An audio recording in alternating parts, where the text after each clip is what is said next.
on a, par exemple, dans le Mâconnais, un château dont on s'est rendu compte. Alors, on a retrouvé des peintures de deux époques, enfin, qui remontent au 14, 15e, dans ces eaux-là. Et on a retrouvé une peinture d'une pièce l'hiver et de la même pièce l'été. Eh ben, et donc, quand ils ont rénové, ils ont vu qu'il y avait des traces de crochets au sommet des murs.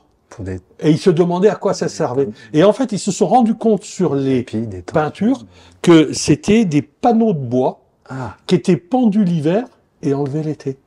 D'accord. Ils modifiaient en fait l'intérieur du bâtiment en fonction de... Voilà. C'est génial. Eh ben oui.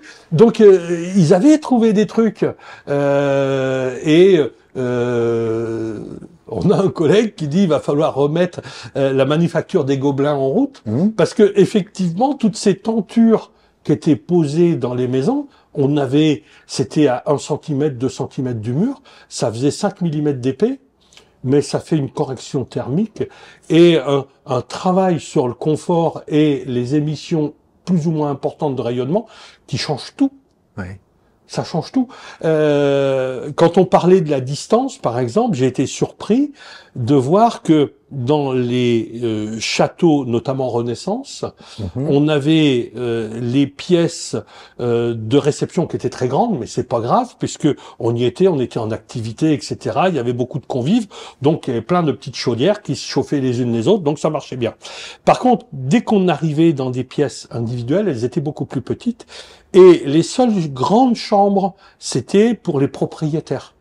Mais ils étaient systématiquement avec des lits à baldaquin. Quand ils se mettaient dans le lit, ils fermaient, ils rapprochaient les parois avec une capacité, non pas d'isolation, parce que c'était un tissu noble probablement, mais quand même qu'un tissu. Mais par contre, leur émission de rayonnement était captée et re-renvoyés. Et ils étaient dans le confort.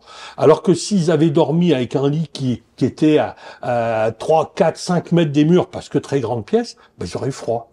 Donc, voilà, toutes ces choses-là.